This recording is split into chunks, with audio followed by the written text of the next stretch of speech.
This is for you. All right. It's good to have Shabbos. So first of all, we are working on making two separate chats. Baruch Hashem, there's such excitement. It's going to be one specific broadcasting chat, and that no one could really comment, and then there's going to be one separate one for commenting and excitement. But in the meantime, we're going to focus on Motzei Shabbos. Hopefully, we'll be in El Tisha, tisha beav, with Mashiach Tzidkenu. But in case we're not, and even if we are, it's kedai still to know the halachas. Motzei Shabbos, I mentioned that the only thing that you do is boirei me'oirei ha'esh, which is at tzeisa koichavim, you say bo chamaldim min kodesh lecho. So someone asked me a great question, Chaim. He asked me the following: what about besamim? What about besamim? What happened to besamim? So besamim is brought down that you don't do Motzei Shabbos, and you also do not do Sunday night when you're going to do Havdalah. And it's interesting, besamim is brought down, but the reason why I don't do it is because it's a special hana, it's a special enjoyment. And what happens is, which is important also to know, is that if a person is not well, or a person is nursing, or a person is pregnant, and there are many this year that have a terim not to eat. So such people should actually make Havdalah Motzei Shabbos. So if a lady is at home, husband's already in shul, then she should make Havdalah herself. It's actually preferable that the husband will make Havdalah and she'll drink. You can make it on beer, and even in grape juice if you don't have beer or something like that. And that will be an eitzah, and then the husband doesn't have to make Havdalah Motzei Shabbos, because he was already Yotzei Havdalah and his wife was Yotzei Havdalah. So that's the eitzah for Legabe Havdalah.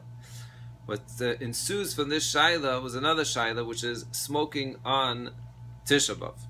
Smoking in tisha beav, and even other types of smoking. I don't want to get too deep into the specific shailas, but it actually makes a difference, especially in today's world where a lot of things are now mutter legally. But smoking itself is absolutely a fascinating truth from Avad Yosef Zichrono Livracha, and it has a lot of history to it, because Knesset HaGedolah actually wrote, Kadmon that wrote that he put someone in nidui for smoking on Tisha B'Av. But the history behind it actually is connected to Shabtai Tzvi, because in the time of Shabtai Tzvi, the Knesset HaGedolah lived in Shabtai Tzvi's time. The Shabtai Tzvi appointed him as part of his group, and then Shabtai Tzvi actually cancelled. In history, we had a cancellation of Tisha B'Av and Yud Zayin V'Tammuz because it became a Yontif. Shabtai Tzvi was Mashiach, so there was a Yontif. So there was a lot of history behind it. And therefore, the Rabbi Yosef writes, Al Pi Halacha, putting aside that he clearly writes that it's unhealthy and it's the best thing to get off smoking, but Al Pi Halacha, it's really not awesome, it's not considered eating. That's really the main shaila, is that considered really eating? It's just puffing. And therefore, if someone does it, but sinna, quietly, doesn't look like Hesach Hadas, it's okay. Now, smoking, other types of smoking could be a little bit worse, because that already has more of hana. But even that, al pi halacha, again, al pi halacha, strictly halacha, it would be mutter. Now, speaking about happiness and what all Tisha B'Av is supposed to be all about, and especially this Shabbos, what should a person focus on? So the Sfarim HaKadoshim Mamash, they say such deep things, and you see this in a few different Sfarim, that this Shabbos, and especially the Shabbos, is the greatest Shabbos of the year. After all is known, this is the Shabbos of the year. Even though by some it's called the Schwarze Shabbos, the dark Shabbos, this is the deepest Shabbos of the year. And it will take a long time to speak about. It's kedai to read in the Siva Shalom about in Bein HaMetzorim. He explains, but I'm going to just give it in one or two sentences.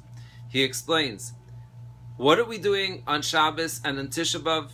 We cry, we mourn. It's true, especially Ashkenazim has a point that there is an aspect of mourning. There's the nigunim of the chadoidi that are different. But there's one major difference between a Yid's crying and a non-Jewish crying.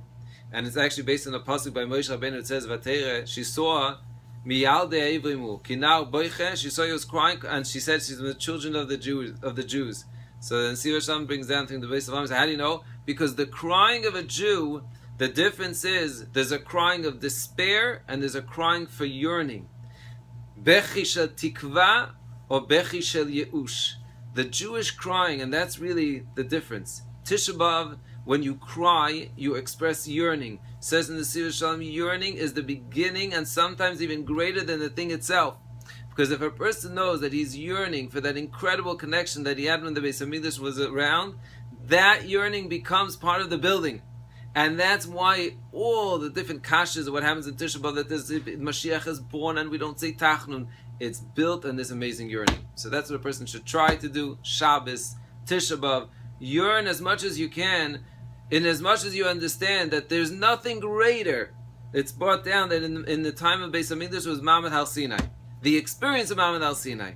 That obviously tells us the oil ein soif and the deep experience that they had in Mamad Har Sinai is possible. That's what we want. And with that, we should be zeicher to be in Beis Hamikdash Meir B'Yaminu on Shabbos.